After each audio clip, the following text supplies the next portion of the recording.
Menina de Deus, eu fui conversar com a coordenadora, igual o irmão Elinadab falou, mas foi tanto problema que a gente encontrou que eu saí de lá foi desanimada.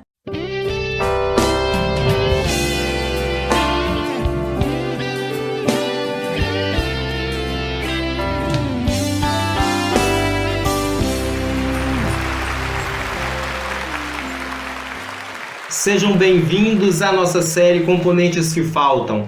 Eu sou Elinadab Alves e esse aqui é o canal Regentes Excelentes. Olha só, no vídeo passado eu encerrei dizendo que era importante você ir lá conversar com a sua coordenadora. Ela provavelmente ia dizer para você que só dava para orar e nada mais.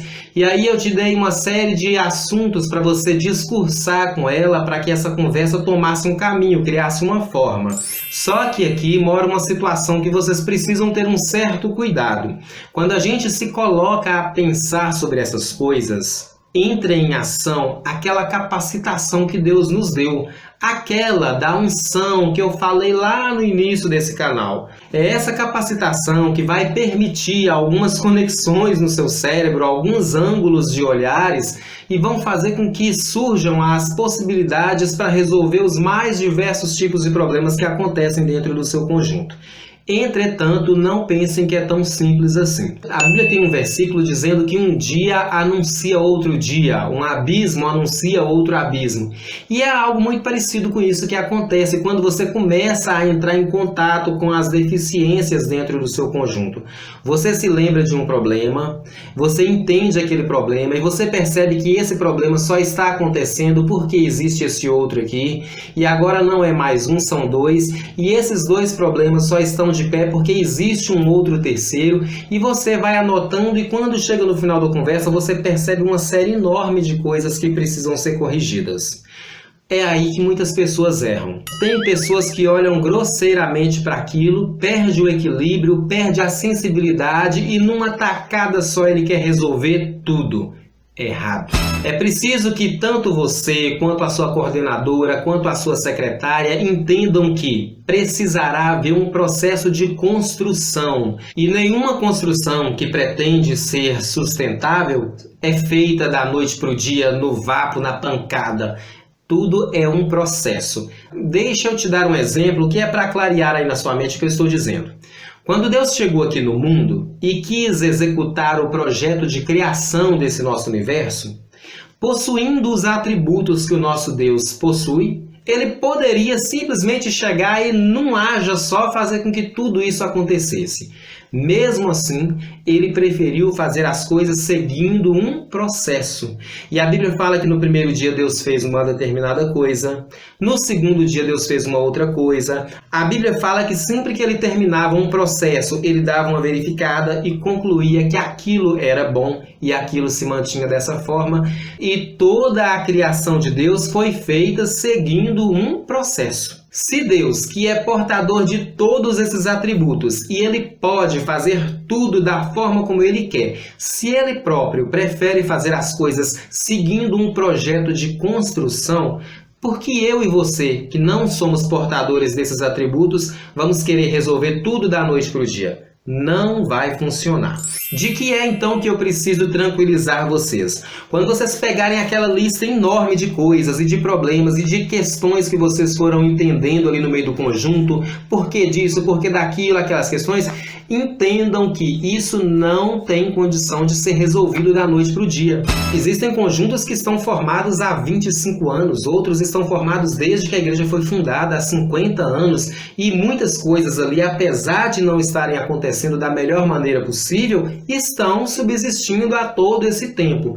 Você chegar com uma ideia mirabolante e falar que a partir de amanhã vai ser assim, não funciona. Nesses casos, costuma acontecer de o remédio ter um revertério e o que era para tratar, mata. Então, é preciso que se tenha cuidado com isso. Diante de uma listagem de desafios, diante de uma listagem de problemas a serem resolvidos, a primeira coisa que você precisa é estabelecer prioridades. O que disso aqui que é importante ser resolvido. Diante de todas essas coisas aqui, o que é que dá para a gente começar a fazer?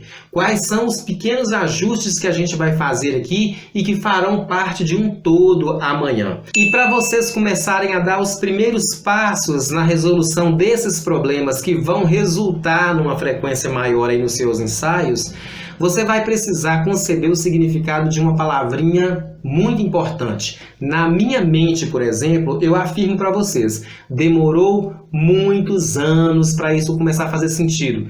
Não poucas as pessoas se aproximaram de mim, percebendo algumas questões em mim e disseram, Eli, se você estabelecer isso aqui, você vai conseguir esse resultado. Mas na minha cabeça isso não fazia sentido e eu penei bastante por isso.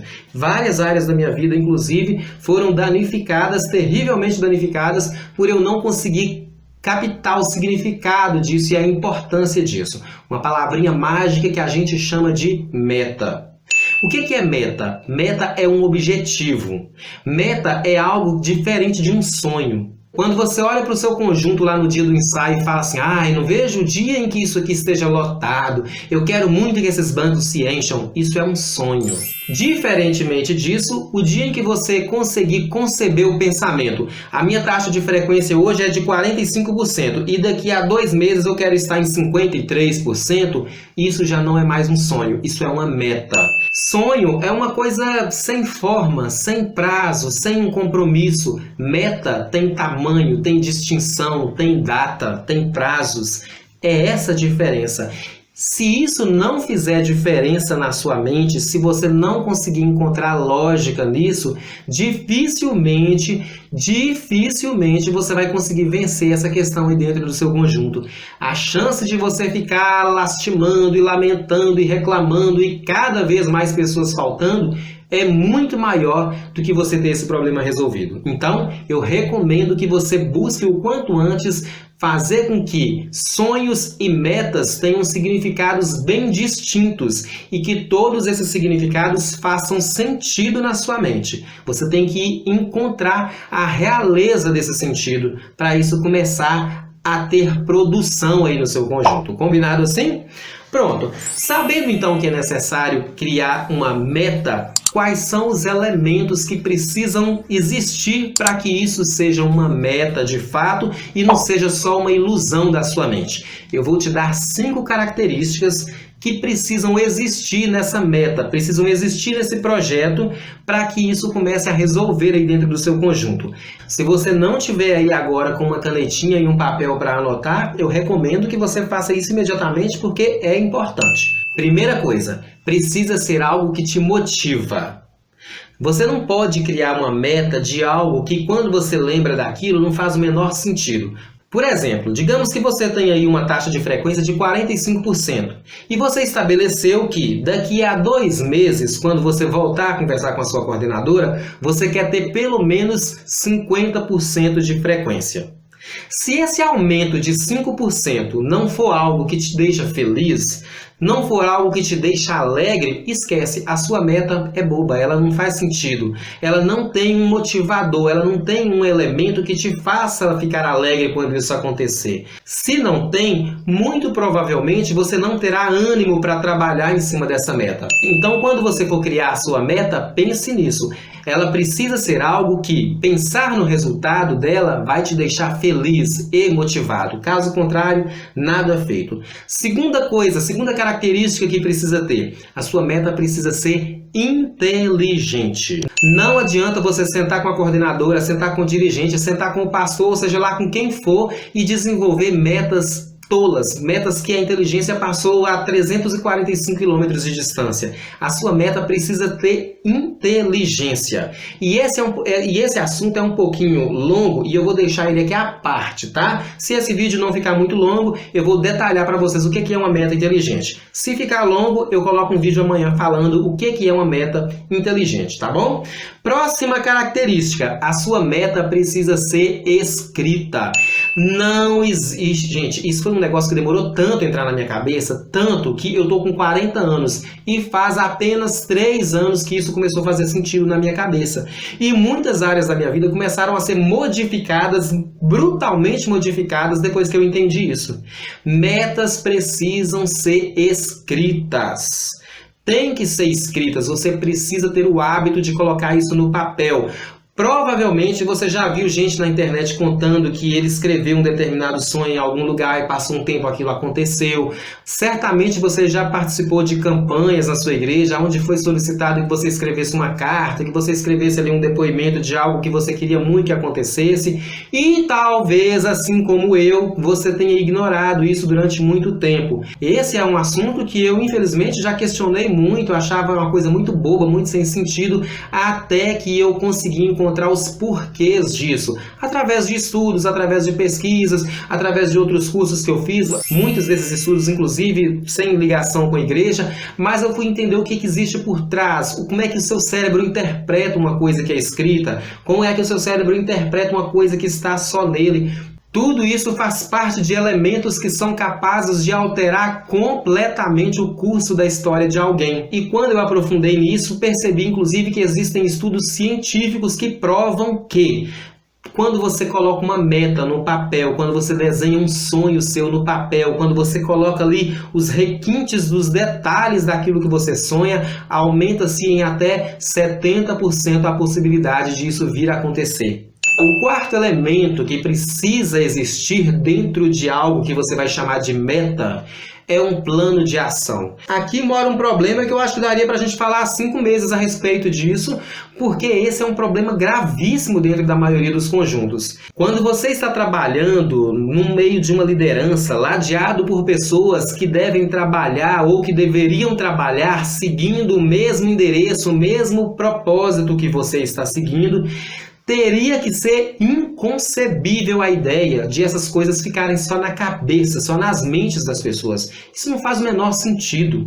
É preciso que se tenha um plano. E plano não pode existir só na minha mente. Se vai envolver outras pessoas, precisa estar no papel, precisa ser do conhecimento de outras pessoas, para que todo mundo saiba exatamente aonde é que a gente vai caminhar, qual é o caminho que a gente vai percorrer. É como se eu fosse motorista de um ônibus, estivesse saindo daqui para ir para o Paraguai e com mais 2 motoristas auxiliares e só eu tivesse o trajeto na minha mente. O que ia acontecer na hora que eu cansasse? O que ia acontecer na hora que o outro motorista precisasse assumir? Se não houver um plano, se não houver um mapa para ele saber qual é o caminho, qual foi a rota que a gente decidiu caminhar, certamente teríamos problema pelo meio da estrada fora.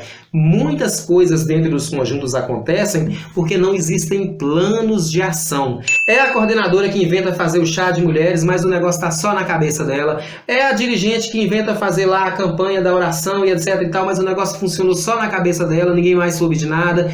É a comissão de visitas que saiu para fazer visita, mas depois o que era para ser bênção virou problema porque aquela visita não estava dentro do plano e quando chegou lá foi problema.